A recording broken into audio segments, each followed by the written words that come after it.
Hello bakers, with Cinco de Mayo around the corner, I wanted to share with you a recipe for a Mexican chocolate flan. This is such a lovely mashup of recipes and it's really simple to make. So we're going to start out by making the caramel first for our first layer in a heavy bottom saucepan on the stovetop. So into here, I'm going to add in some sugar and then a little bit of water to help to create our caramel. I like to always add water in a caramel. I don't like dry caramels. I just find them quite tricky. So we're going to turn on the heat to like a medium low. And at this point, we're just going to let the sugar dissolve. We do not want this mixture to simmer until all our sugar has dissolved. At this early stage of caramel making, you can go in and give it a little bit of a stir. So often when I think of flan, I actually think of Mexico. The Spanish brought flan to Mexico many, many years ago. And it was so popular and it's loved all around the country now in different regions.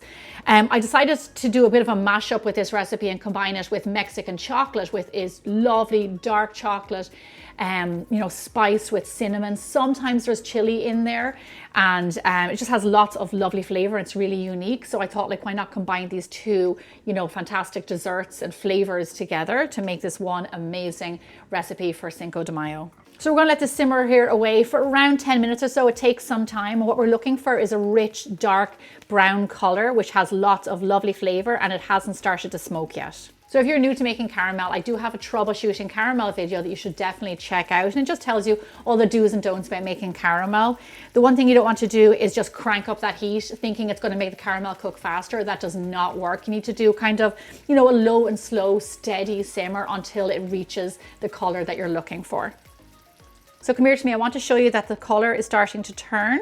So you want to be close by because this will happen pretty fast. I'm going to swirl my pan, just let it kind of cook evenly. And I'm just going to wait until I get that rich brown color that I want. Now let me tell you something, the darker the caramel, the more flavor. So I'm going to really push the limits here and let it get nice and dark because that will just add so much better flavor and kind of depth to our flan. There is a little bit of smoke there, but I'm okay with that. That's not bad. That just means I'm getting to the point that I want to get to regarding flavor. Okay, lovely. I'm going to take it off now before it gets too brown and then pour it straight into my pan.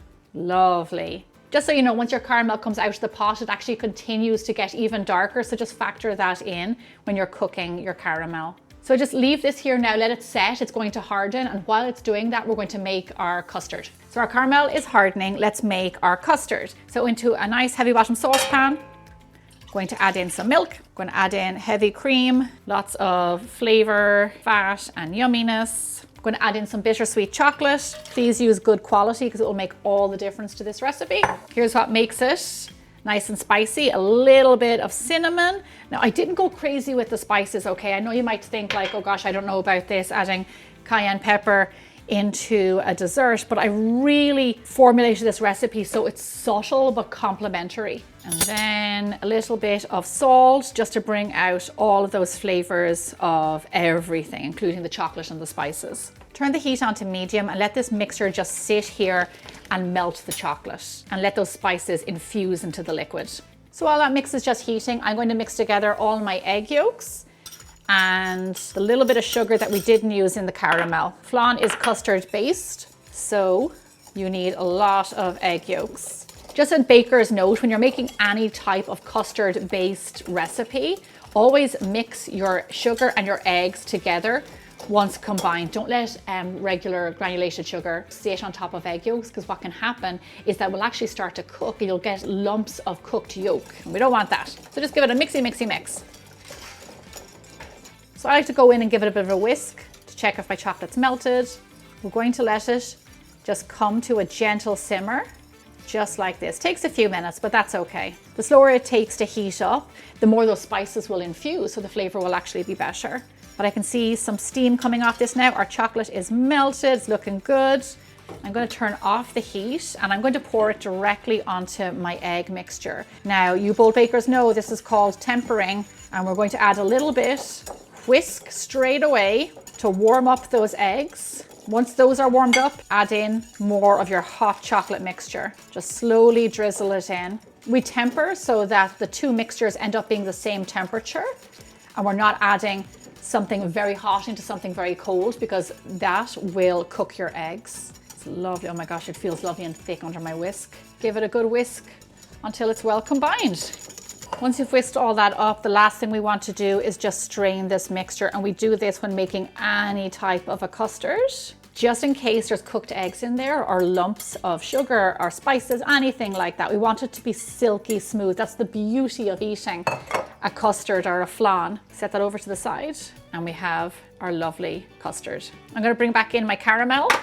I'm going to pour my custard over the caramel. So here's just a baker's tip. Anytime you're making a creme brulee or a baked custard or anything like that, a flan just like this, if you have a torch, just go in and blast those bubbles. We don't want bubbles because that will actually just interfere with the texture a little bit. So just blast those away and then you're good to go.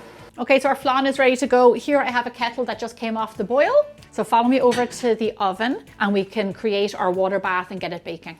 So slide your flan onto a rack. Now to create a water bath, we're going to fill this pan halfway. This water is going to help regulate the cooking of this custard and make sure that it doesn't overcook and get lumpy. Gently slide that into the oven.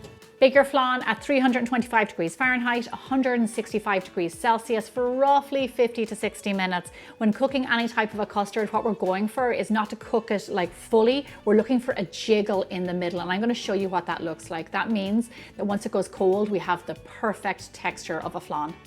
Cooking a flan is not difficult. You'll know when it's cooked, when it's a bit firmer around the outside, but it has a jiggle in the middle, just like this. This is perfectly cooked. I'm going to set it aside, let it cool down. Once it cools down, I'm going to pop it in the fridge. You can do this for a minimum of 4 hours or overnight. The reason that we leave a jiggle in the middle is that custard continues to cook outside of the oven. So with that jiggle, it means that it's soft, but as it cools down, it will firm up even more. So this is perfect. I like to make this the day before I need it, so it is fully chilled, and also the flavor is even a little bit better. So when your flan is cold, run a thin-edged knife around the pan. This is just to loosen it. To invert it, pop your serving plate on top, flip it over, and lift up the pan. If it gets a little bit stuck, give it a bit of a tap, but it'll eventually come out. Look at that, beautiful, the caramel dripping down over the flan, and look at that smooth custard. This is exactly what I was hoping for. A rich, luxurious dessert that is just dripping with caramel and chock-a-block with flavor. Flan can be enjoyed as is, or you can be a little bit extra and add some whipped cream on the side for extra flavor and texture. This Cinco de Mayo, I would say, definitely elevate your baking game with this recipe. Tell you what I love about this. Number one, I'm a huge texture fan. This is so delicate and silky and smooth and it's like velvet in your mouth. The flavors are there, but they're subtle. So you get the cinnamon as you bite, but it's a little bit of cinnamon, a little bit of warmth, and then the spice comes in at the end and it kind of lingers in your mouth. This is a sophisticated dessert with depth of flavor and texture. It's just really fantastic, something quite unexpected that you would not think of making, but I have to say, I think it is such a fantastic combination of some of my favorite things. Thanks so much for watching and happy Cinco de Mayo. I will see you back here, same time, same place next week. But while you're here, stick around. I've got hours more content for you to check out.